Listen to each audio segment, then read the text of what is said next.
네, 안녕하세요. 반갑습니다. 박한쌤입니다.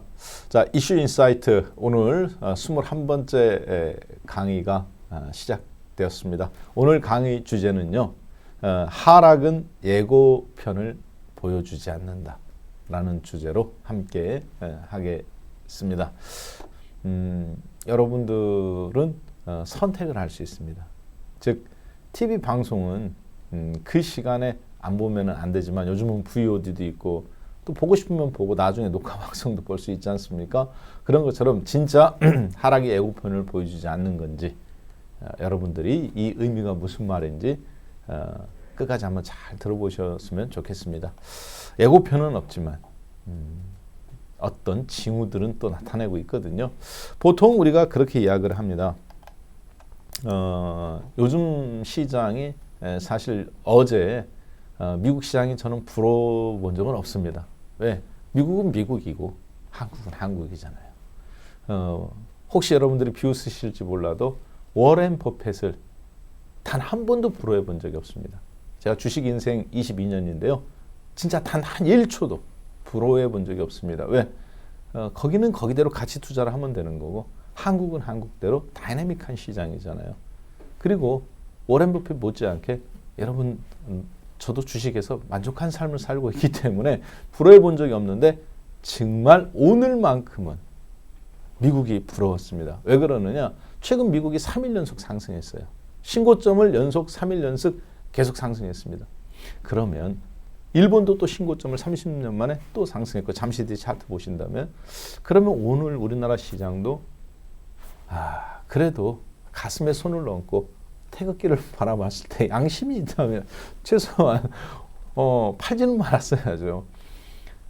근데 빠진 폭은 미미합니다만 종가가 저가로 끝났다는 거가 참 여러 가지 생각을 들게 만들었습니다. 그리고 오늘 제가 강의를 인사이트를 준비해 가면서 여러분들도 아마 이럴 때 개인 투자분들이 굉장히 헷갈립니다. 야, 이거 장 끝난 거 아니야? 이런 생각하기 딱 좋거든요. 그리고 제풀에 지쳐서 주식을 정리하기 쉽습니다. 오늘 강의 주제는 뭐냐? 주식 팔지 말라고 지금 제가 강의 준비한 겁니다. 잘 듣고 판단해 보세요. 보통 우리가 하락장 하면 뭐라고 얘기하느냐? 흔히 새끼 잃은 어미곰이다. 뭐 그런 표현을 많이 씁니다. 그래서 상승장은 소라고 비유하고 하락장은 이 곰이라고 그러죠. 그리고 뭐 분리시장 이다 말하기도 하고 배어장이다 이렇게 얘기하는데 곰이 여기 지금 새끼들이 얼마나 귀엽습니까? 그렇죠? 진짜 귀여워요. 곰 놀 때 보면 이 새끼를 잃어버린 곰이 어떻게 분풀이를 하냐면 그냥 갑자기 있다가 사람 머리통보다도 더 큰 손 갖고 발톱 갖고 소든 호랑이든 다 때려잡습니다. 거기 주변에서 새끼 주변에서 서성거렸던 것들은 그냥 다 갈기갈기 찢어버리죠. 자, 어느 날 갑자기 옵니다. 나 나타날 거야. 너 준비하고 있어. 이거 없어요. 그냥 갑자기 나타납니다. 자, 그러면 그 얘기는 무슨 얘기냐? 이 얘기입니다. 오늘 많은 분들이 그런 고민을 하세요. 지난주에 제가 20강 강의 때 연기금이 참 밉다. 그렇죠? 공매도 세력이라든가 기관들 주식 파는 것보다 못 이기는 척 오늘 또 2천억, 2,200억 주식을 파는 연기금. 기관은 3,400억 샀죠. 특히 이 금융투자. 그동안 기관이라고 말했지만 사실은 주식을 전체적으로 매도한 세력은 27조 원 이상의 중심은 이 증권사 및 자산운용사인 금융투자거든요. 2,200포인트에서부터 무려 3,200포인트까지 주식을 주구장창 팔아서 지금 대규모 손실이 예상되고 있었던 마지막 손절 라인에 있었던 이 증권사 및 기관 투자자들이 덫에 걸린 거죠, 사실. 그런데 연기금 주식으로 말미암아 최근 연기금이 8조 원 넘게 1월 달에 팔아가면서 숨통을 틔워주고 어제 미국장 상승, 그 전날 신고점, 또 그 전날 신고점, 3일 연속 신고점 나는 동안에 연기금이 주식을 계속 팔아줌으로써 어떻게 씁니까? 그렇죠. 시간을 벌어줬습니다. 주식을 찍어 누르진 않았지만 사실 시간을 벌어줬어요. 자, 따라서 많은 분들이 그렇게 생각할 겁니다. 일본도 신고점 나오고 오늘 또 중국도 2% 가까이 급등 나오고 그리고 홍콩도 올라오고 하는데도 불구하고 신고점 행진에서 한국은 계속 배제되는 모습. 올라갔다 두들겨 맞고 올라갔다 두들겨 맞고. 그래서 혹시 장이 끝난 것은 아닌가. 내가 주식을 좋은 주식이라고 해서 샀는데 정리하고 이제 주식 덮어야 되나. 이런 고민들 많이 하실 거예요. 즉 시장이 최고점에서 하락장으로 방향을 잡은 것은 아닌가. 이런 고민들을 굉장히 많이 하실 것 같습니다. 저부터도 그렇습니다. 그러나 끊임없이 그런 고민을 하고 내가 혹시 고집 부리는 건 아닌가. 그래서 시장이 그동안 보여줬던 행보라든가 이런 부분을 계속 분석해보고 노력하고 알고 있지만 알고 있던 돌다리도 한 번 더 두들겨보고 그렇게 하고 있는데요. 외국인들은 지금 주식을 오늘 2천억 팔았습니다만 다행스러운 것은 선물을 2,800계약 매수했어요. 한 거의 3천억 가까이 매수했다고 보시면 되겠습니다. 그리고 콜옵션 모처럼만이죠. 71억 매수의 수량 16,000개. 내일 옵션 만기인데도 따라서 지수는 밀렸지만 그리고 주식은 일부 팔았지만 전체적인 포지션은 상승 방향을 가리키고 있다. 그렇게 보시면 되겠습니다. 본 속내는 외국인들도 약간은 한국 증시가 소외되어 있는 부분들을 그러면 약하다고 해서 같이 때리는 것이 아니라 지수 하락을 잠깐 이용해서 연기금이나 이런 걸 매도를 이용해서 포지션을 윗방향으로 트는데 그렇게 지금 움직이고 있습니다. 자, 통상적으로 그러면 지금이 하락인지 아닌지 빨리 구분해야 되잖아요. 하락세로 가는 건지. 왜냐하면 신고점에서 한국이 소외되고 있으니까. 자, 그런데 보통 지수 상투 자리에서는 국내 증시는 다음과 같은 특징을 보였습니다. 모든 나라가 그렇지는 않습니다. 한국 증시가 이런 특징을 보였어요. 잠시 뒤면 계속 오늘 이걸 확인해 보는 시간입니다. 1번 외국인들은 주식을 매도했습니다. 상투에서 매도하지 않았습니다. 즉 종합주가지수가 예를 들어서 지금 3,200포인트가 상투다. 그러면 3,200이 아니라 2,800부터 주식을 팔아요. 2,200포인트가 상투다. 1,700포인트부터 주식을 팔았습니다. 몇 개월간 파느냐? 보통 2개월에서 많게는 5개월까지 팝니다. 자, 그런데 외국인들은 주식을 계속 팔고 있고 한 번에 다 팔고 빠져나가지 않습니다. 여러분하고 달라요. 여러분들처럼 주식이 한 번에 다 파는 거 아니야? 그게 아닙니다. 하루 거래대금이 많아봐야 20조, 30조잖아요. 외국인들이 지금 갖고 있는 게 720조인데 여기에서 1%만 팔더라도 하루에 7조 원 파는 겁니다. 10%만 팔아도 70조 원을 파는 거잖아요. 겨우 10%. 70조 원 팔으면 장 망가집니다. 그렇게 팔아본 적도 없어요, 외국인들은. 1년 내내, 3년 내내. 한 번도. 그런데 그것을 하루 만에나 한 달 만에 다 판다고요? 어림도 없습니다. 불가능한 일이에요. 다만 추세적으로 계속 팔고 그리고 나서 3개월이나 5개월 정도 올라가는데 그때 누가 매수를 하느냐? 보통 기관이 매수합니다. 즉 외국인 매도, 기관 매수. 근데 기관은 어떤 형태의 매수냐? 주식을 내동 팔다가 계속 팔기만 하다가 어느 날 갑자기 사기 시작합니다. 주가가 계속 올라가니까. 이런 특징을 보이는 것이 전형적인 주가 상투에서 나타나는 징후입니다. 자, 이런 징후 나타났어요? 안 나타났어요? 아직 안 나타났죠. 두 번째, 종합주가지수 신고점에서 1개월에서 3개월간 계속 신고점 갱신해 가면서 주구장창 팔아요. 여러분들 어떻습니까? 야, 외국인이 주식 판대, 상투야. 사다가 겨우 하루 팔았는데. 야, 외국인이 주식 판대, 상투야. 2,000 팔고, 1,800 팔고, 1,900 팔고, 2,000포인트 팔고, 여기까지 사람들이 좀 아리서름해요. 외국인도 팔았는데 기관이 더 잘하네. 내가 더 잘하네. 외국인 팔고 내가 산 주식이 올라오네. 이런 인식이 박혀요. 그래 가면서 2,100, 2,150, 2,200. 야, 외국인 주식 정말 못한다. 나보다 못해 어떻게. 팔면 올라가냐? 이런 인식이 다 박혀버려요. 난 정말입니다. 이따 보여드릴게요. 그래서 그런 것이 1개월에서 3개월간 진행됩니다. 개인 투자와 기관이 더 잘하는 것처럼 느껴져요. 특히 기관들이. 기관이 사면 올라가고 외국인이 팔면 계속 올라갑니다. 안 떨어져요, 지수. 그리고 많은 분들이 주가가 잠깐 밀려도 안 팝니다. 왜 안 파느냐? 손실은 3%, 5%인데 수익은 20%, 30%가 2박 3일, 3박 4일 코스로 나와요. 기대 수익이 훨씬 높기 때문에 절대 주식 매도 못합니다. 물려 있어서 무서워서 야 이거 손실 나서 어떻게 팔아 이게 아니라 까짓거 뭐 이 정도는 왜 그 일주일 전에도 그랬고 한 달 전에도 그랬고 2달 전에도 그랬고 3달 전에도 그랬기 때문에 무감각해 돼 있어요. 뭐 이번에도 또 그렇겠지 뭐. 이런 심리가 팽배되어 있습니다. 그리고 여러분들이 주식 천재라는 착각을 일으키게 만듭니다. 아니 정말입니다. 야 와우TV 박한샘 방송 그걸 내가 왜 봐? 내가 쟤보다 주식 훨씬 잘하는데. 쟤는 무서워서 저 주식 따라 못 샀잖아. 나는 살 수 있어 저런 주식이다. 막 사질러죠. 마지막 상투에서 일어난 현상입니다. 막 질르는 사람이 잘하는 전형적인 케이스들이에요.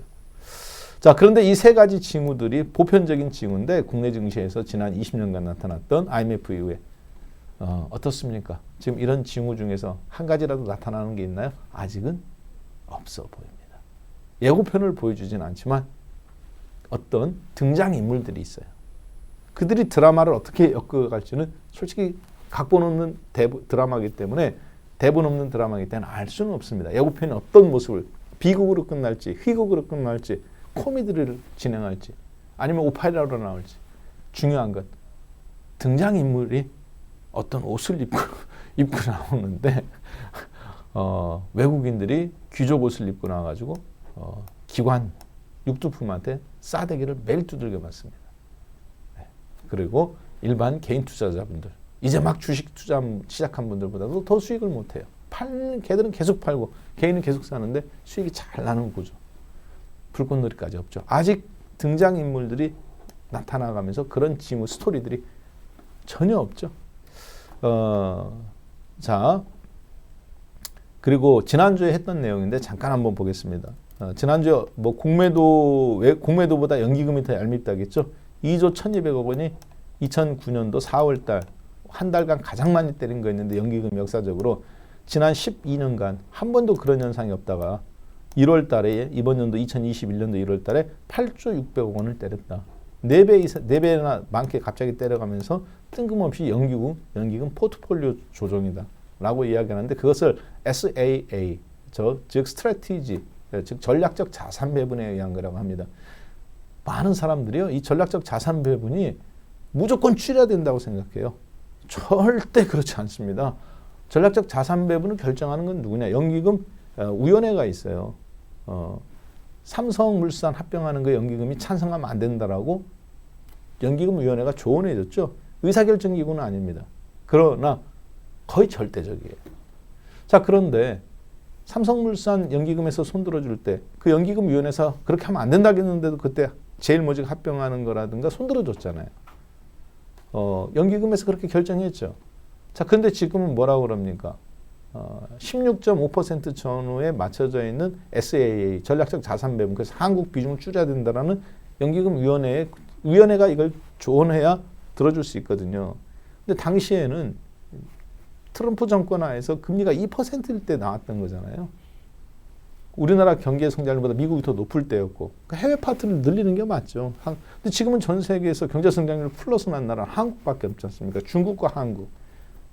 중국은 공산주의 국가고 한국은 OECD 국가 중에서 통계가 그래도 제대로 먹히는 자본주의 국가입니다. 자, 그러면 그걸 조절할 수 있느냐? 네, 연기금위원회에서 조절하면 되는 겁니다. 바꿀 수 없다는 게 마치 연기금은 팔아야 되니까 무조건 다 팔아야 되는 식으로 생각하는데 절대 그렇지 않습니다. 네. 근데 그분들이 뜬금없이 야 뭐야 조절해야 돼 이렇게 안 되겠죠. 연기금은 먼저 요청해야죠. 아니면 그분들 위에 있는 보건복지부에서 이렇게 계약을 갖고 있는데 이렇게 어떻습니까? 이걸 해야 되는데 어느 누구도 지금 움직이지 않는다는 거가 문제겠죠. 공매도는 그렇게 빨리 반응해가면서 연기금의 그때 당시 했던 비율 조절은 지금 세계 증시가 바뀌었잖아요. 왜 조절하는지 않는지. 그리고 그 부분이 마치 바뀔 수 없는 것처럼 이야기하는 분들이 있는데 전혀 그렇지 않습니다. 얼마든지 바꿀 수 있어요. 이자율이라든가 그런 거에 따라서. 대신 시시각각 바꾸는 건 안 되겠지만 지금은 많이 환경이 바뀌었지 않습니까? 한번 했으니까 안 된다. 그러면 지난 1년 동안 미국은 2% 금리에서 제로 금리로 떨어뜨리는 동안 연기금은 전략 수정을 한 번도 안 했다는 얘기밖에 안 되는 거죠. 그렇죠? 거꾸로 말한다면. 따라서 연기금의 저런 어떤 매도가 전제 공매도 세력이 아니라 기관들, 매도 포지션을 취한 기관들한테 시간을 벌어준다는 부분들 그때 한번 잠깐 살펴보았습니다. 자, 문제는 뭡니까? 이 시장을 짓누르고 있는 어떤 힘을 여러분들이 지금 느끼셨죠. 아까도 보셨지만 연기금이 주식을 팔고 있잖아요. 연기금이 주식을 팔았다라는 부분이 중요하지는 않습니다. 왜? 팔을 수도 있는 거잖아요. 팔면 안 됩니까? 팔을 수도 있는 거죠. 문제는 뭐냐? 매매 사이즈에 저는 문제가 있다고 봅니다. 그리고 그 부분이 지금 한국 증시를 짓누르는 중요한 이유다라고 보여져요. 방금 오늘 매매 거래가 있었던 부분입니다. 2021년 2월 9일 장 마감한 이후에 매매 집계된 부분이에요. 아까 여러분들 보셨던 이 파트가 같은 내용입니다. 오늘 하루에 있었던 일들입니다. 자, 잠깐 한번 볼까요? 개인 투자자분들은 11조 8천억 원어치 주식 팔고 11조 7천억 사서 500억 샀네요. 외국인은 2조 8천억 900억 원어치 팔고 2조 6천억 샀고 국내 기관은 3조 5천억 원어치를 사고 3조 3천억 원어치를 팔았네요. 자, 그런데 3조 5천억 원어치 사고 판 것 중에서 1조 9,600억 원어치를 누가 담당했습니까? 즉 2조 원어치, 3조 5천억 중에서 60%가 넘는 2조 원은 누가 담당했어요? 연기금이 팔고 연기금이 사고 그래서 2천억을 팔았네요. 이게 무슨 얘기냐? 연기금은 말 그대로 전략적 자산 배분이잖아요. 주식이 전략적 자산 배분 수치 이상으로 올라오니까 계속 파는 거라고 했지 않습니까? 파는 건 좋아요. 그런데 왜 삽니까? 기관 전체에서 연기금 매매 비중 60%다. 연기금이 단타 치는 세력인가요? 아니죠. 전략적 자산 배분을 하고 있어요. 그게 무슨 얘기냐? 어차피 파는 것뿐이잖아요. 그러면 4천억이나 5천억 판 것 중에서 2천억 원어치가 순매도 나오는 게 맞습니다. 제 얘기는 그걸 얘기하는 거예요. 2,200억 원어치 매도죄 가면서 비중 조절하는 부분에서 굳이 1조 9천억 원어치를 팔을 필요가 없다는 얘기입니다. 이게 무슨 얘기냐? 거래 대부분을 누가 장악하고 있는 거예요? 기관 전체 3조 3천억 중에서 연기금이 장악하고 있는 거죠. 기관 전체 매도 중에서, 매매 중에서는. 왜 이렇게 양뛰기가 나오는 거냐? 전체 매매 사이즈가 2조 원인데 겨우 2,200억밖에 안 파는 거냐?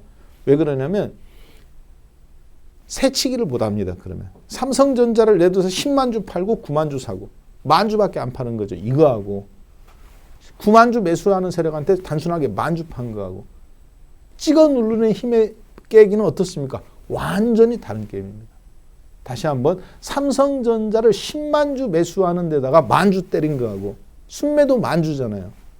이거하고 10만 주 매수하는 데다가 11만 주 매도해가지고 순매도가 1만 주하고 실제 주식을 할 때 호가 차이라든가 이걸 블럭 깨기라고 그러는데 찍어 누르는 힘 전혀 다른 게임인 거예요.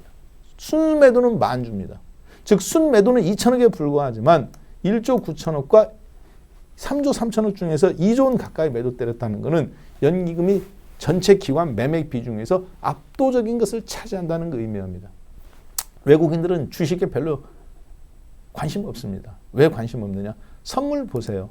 19만 4천 개, 즉 19만 7천 개 매수하고 19만 4천 개 때렸죠. 요즘 선물 한 계약당 1억 넘어갑니다. 19조 원, 20조 원 가까이 매매를 했어요.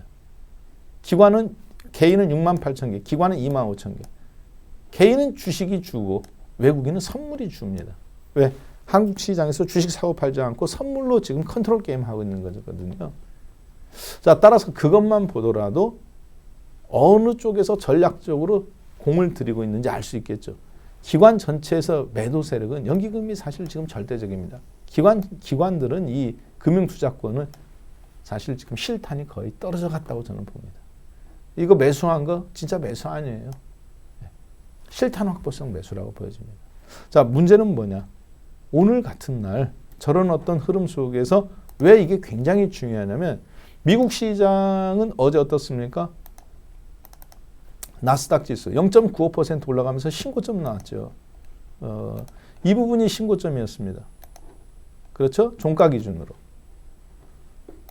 장중 최고가 아니라 종가 기준으로. 장중 최고점이라 해도 상관없겠죠. 왜? 신고점 뚫었잖아요. 그리고 다음 날도 신고점 뚫고 다음 날도 신고점 뚫었는데 갭상승으로 뚫었지 않습니까? 자, 그런데 이렇게 갭상승으로 3일 연속 신고점을 뜨는 거에 대해서 아시아 증시가 화답해 줍니다. 누가 화답하느냐? 일본 증시 보세요. 어제 2.12% 올랐습니다. 일본은 30년 만에 최고점이 이 지점입니다. 종가 기준으로. 1989년도 1월 29일 날 39,000 포인트를 찍고 나서 거기에서 39,000에서 조금 부족한 수준. 즉 4만 포인트 가까이 찍은 상태에서 내리 20년째 하락하죠. 그리고 30년 만에 지금 다시 고점이 돌파가 나왔어요. 니케이 둘러짓습니다. 어제 미국 시장 신고점에 화답했죠. 어떻게 화답합니까? 이렇게 화답하잖아요. 30년 만에 최고점이니까 사실 신고점이지 않습니까? 턱걸이 신고점 신고하고 미국도 그 다음날 신고점 나오니까 못 올라간 것까지 합쳐서 2% 급등 나오고 오늘 또 0.4% 또 신고점. 한국과 일본 같은 패턴으로 움직이다가 지금 한국은 연기금이라는 유리벽에 막혀 있는 상태죠. 연기금이 주식을 찍어 누르지는 않습니다. 다만 계속 저항 물량만 계속 나오죠. 이러다가 미국 시장이 하루라도 다음날 빠지게 된다면, 즉 3일 올라가고 하루 조정받으면 확률 25%인데 한국 증시 어떻게 될까? 0.5%만 미국 떨어져도 다음날 떨어지겠죠. 연기금의 역할은 시장을 찍어 누르지는 않았지만 시간을 벌어줬어요. 누구한테? 공매도 세력, 1년 전에 공매도 때렸던 세력, 주식 선물 매도했던 세력, 선물 매도했던 세력, ETF, 인버스 갖고 있는 세력들, 이런 세력들, 하방 포지션을 취하고 있는 세력들이 대규모 손절이 발생할 수밖에 없던 3,200포인트에서 3,150포인트의 강력한 저항선을 만들어줬습니다. 시간을 벌어줍니다. 굉장히 중요한 일입니다. 왜? 매도자들한테 기회가 발생하는 거잖아요. 땅 짓고 헤엄치기지 않습니까? 어떻게 보면 다 죽어갔다가. 그렇죠? 네. 마치 초등학교 때 애들끼리 막 싸우고 있는데 코피 터져갖고 울기 일보 직전이었던 애가 갑자기 소리 질러가면서 달려드는 경험 남자들이라면 해보셨을 겁니다. 왜 그럴까요? 가만히 보니까 제 등 뒤에 누가 있어요? 걔네 아버지가 있죠. 경찰인 아버지가 딱 이렇게 하고 있으면 애들은 힘나는 겁니다. 똑같아요. 연기금이 지금 버티고 있잖아요. 자, 어쨌든 그런 어떤 패턴 속에 있다. 여러분들한테 제가 이 말씀을 보여드리는 것은 무슨 얘기냐? 매도의 주체를 파악했어요? 못했어요? 우리는 파악했습니다. 한국에서 지금 매도 라인을 파악했죠? 무슨 얘기냐? 예고편이 갑자기 등장하지 않는다는 거예요. 여러분은 지금 우리 예고편 보고 있죠? 누구? 연기금이 매도자로서 뚜렷하게 있잖아요. 고음은 이렇게 나타나지 않습니다.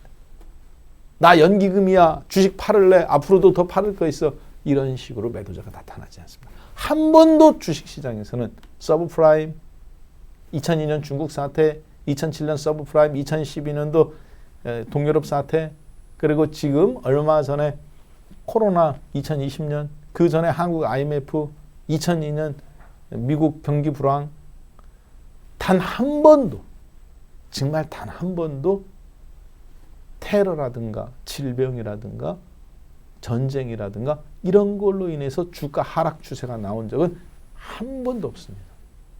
어떻게 나오느냐? 아무 이유 없이 나와요. 가장 무서운 게 뭐냐? 아무 이유 없는데 주가가 무너져요.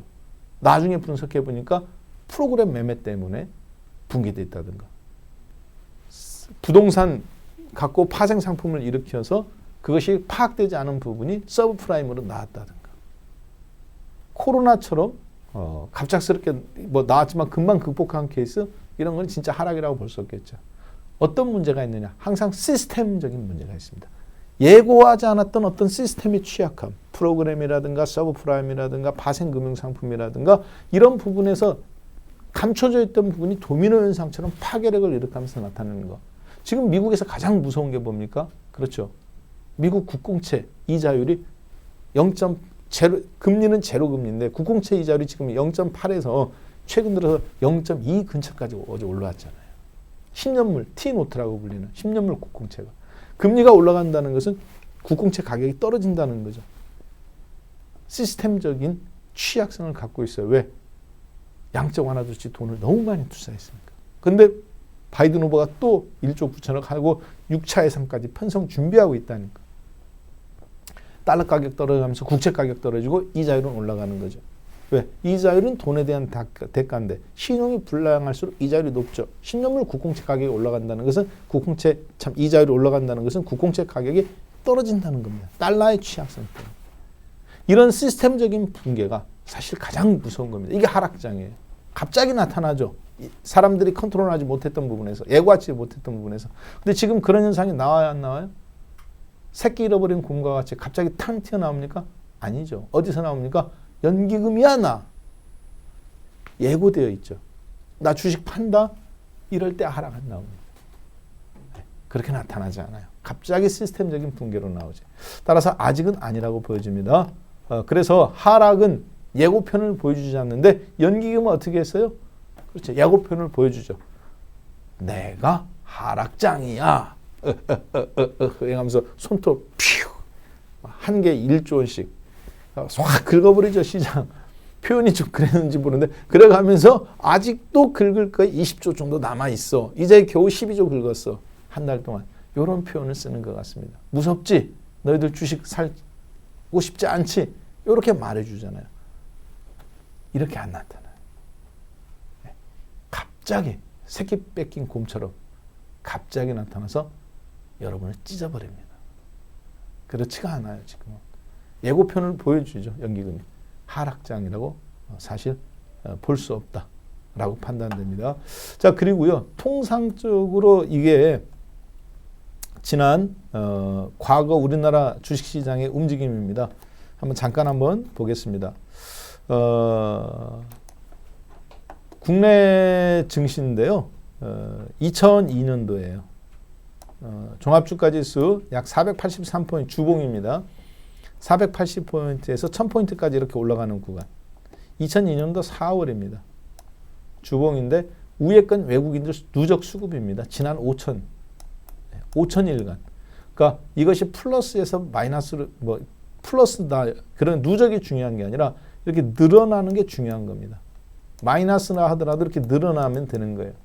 근데 플러스를 하더라도 이렇게 까이면 마이너스 파는 겁니다. 주식을 누적이기 때문에. 어떻습니까? 얘가 종합주가지수 상투예요. 이 지점이 선으로 쭉 그은 게. 여기서 주식을 팔았나요? 아니죠. 그 전에 2달간 3달간 주식을 팔죠. 팔고 나서 주가 상투가 나오죠. 올라갈 때 이미 팔고 날 때 계속 올라. 이렇게 보니까 별거 아니지만 이 단위가 조 단위입니다. 20조에서 15조. 5조 원을 파는 거예요. 당시로서는 큰 금액입니다. 지금은 별거 아니죠. 자, 그 다음에 여기는 어떻습니까? 올라갈 때 같이 사네요. 그렇죠? 네. 그랬다가 쭉 올라올 때 여기서 멈추고 그 다음에 여기가 주가 상투입니다. 2007년도 서브프라임 11월 달. 주가 상투인 2000포인트, 2080포인트에서 주식 다 팔았나요? 아니죠. 이미 지난 6개월간, 3개월간 주식을 다 팔아놨죠. 얼마? 35조 원에서 10조 원. 즉 25조 원 팔아놨네요. 이 구간이. 종합주가지수 올라오는 구간이었죠. 올라가도 팔고 떨어져도 팔고 다시 올라와도 팔고. 보이시죠? 외국인은 미리 팝니다. 몇 개월 전에? 적어도 3개월, 6개월 전에. 자, 그럼 그 다음 장 한번 잠깐 보겠습니다. 똑같은 기간이에요. 똑같은 기간이고 똑같은 날짜에 똑같은 점선입니다. 대신 수급 주체만 제가 바꿔봤습니다. 누구로? 기관으로. 아까 건 외국인, 지금은 기관. 거래소 주식시장의 주봉입니다. 2002년도 4월 똑같이 1000포인트죠. 기관 어떻습니까? 사지요. 아까 외국인 어땠어요? 팔았잖아요. 외국인 매도, 기관 매수. 동시에 나타나는 현상이 있습니까? 없습니까? 현재 한국 증시에 아직 없어요. 자, 그 다음 보겠습니다. 네. 외국인 매도, 기관 매수. 네. 기관들 지금 계속 사죠. 올라가도 사고 떨어져도 사고 팔다가 사요. 1800에서부터. 기관들의 어떤 이러한 속성. 기관이 대량 매도 쳤다가 관점을 매수로 확 바꾸는 시점. 여기서 한 3개월간, 길게는 6개월. 이런 것이 적용돼야 상투입니다. 최근 들어서 근데 기관들 어떻습니까? 네. 역사상 기관은 2004년도에 31조 누적이 가장 많았습니다. 최근 들어서 그런데 지금 얼마 팔았느냐? 40조 원 팔았어요. 지난 1년간. 그리고 최근 6개월간 24조 원을 팔았습니다. 지수 2800부터 지금 3200까지 올라가는 구간에서 기관이 팔아서 역사적으로 주가가 상투인 적이 한 번도 없습니다. 매도 관점이 다시 매수 관점으로 바뀔 때 그때가 그리고 나서 1, 2개월, 3개월 지나야 상투예요. 아직 그런 징후가 나타났어요? 안 나타났어요? 아직 안 나타났죠. 외국인들은 주식 매매로 돈 벌지 않습니다. 왜? 716조 원이에요. 500조 원에서 지금 220조 원 벌었습니다. 지수 2000포인트에서부터. 외국인들이 주식 샀느냐? 안 샀어요. 평가 차익뿐입니다. 무슨 얘기인지 아시죠? 매매에서 수익 내는 게 아니라 평가 차익으로 수익 내요, 외국인들은. 자, 그래서 마지막으로 정리를 해보면 다음과 같은 특징을 증시는 상투의 징후들이 있다. 예고편을 우리가 미리 어떤 드라마로 흘러갈 것이다 예상할 건 없지만 다음과 같은 등장인물들이 나타납니다. 대형주의 5% 이상이 폭락해. 그래도 사람들이 무감각합니다. 왜? 폭락했다가 또 올라가거든. 아무렇지도 않아요. 지금은 아니죠. 조금만 움직여도 토끼처럼 깃발 탁 세우고 있잖아요. 두 번째, 시장에서 마지막 비관론자. 야, 시장 상투야. 조심해야 돼. 버블이야. 이런 사람들 중에서 10명이 경고를 했는데 3,300 가고 3,000 그 다음에 떨어져 나가고 3,300, 500에서 또 5명 죽고 사람들이 비관론자 마지막 남은 비관론자 3,700, 3,800에 비웃습니다. 아직도 살아있냐? 네가 대학 교수냐? 네가 애널리스트 센터장이냐? 나도 하겠다. 나보다 주식 못하네. 이 사람이 마지막에 공개 처형을 당해야 됩니다. 즉 시장에서 경고를 주는 경종을 울리는 진정한 시장의 경계론자가 마지막에 십자가 처형을 당하는 것. 사람들의 비난 속에서. 그리고 나서 반드시 1개월 안으로 상투가 가요. 미국, 일본, 프랑스 망고 이래로 똑같았습니다. 한 번도 바뀐 적이 없어요. 한국도 그랬어요. 그리고 기관화 장세의 화려한 불꽃놀이가 등장해야 됩니다. 이들이 어떤 스토리를 엮어낼지는 우리는 모릅니다. 그러나 그러한 옷은 입고 나와요. 아직까지 아무도 안 나왔어요. 이 세 개가 조합이 될 때가 항상 상투입니다. 아직은 아닙니다. 따라서 여러분들이 불안하게 느끼시는 거 그 경계심이 완전히 풀려야 돼요. 아직은 시장의 상투 징후는 아니다. 그렇기 때문에 큰 걱정을 하기보다는 지금은 연기금이 보여주는 이 속에서 어떻게 좋은 주식을 편입해서 갖고 갈 것인가 하는 고민으로 포인트를 두셨으면 좋겠습니다. 네, 이렇게 해서 하락은 예고편을 보여주지 않는다. 연기금처럼 그렇게 안 보여줘요. 라는 주제로 21번째 이슈 인사이트 강의를 마무리 짓겠습니다. 고맙습니다.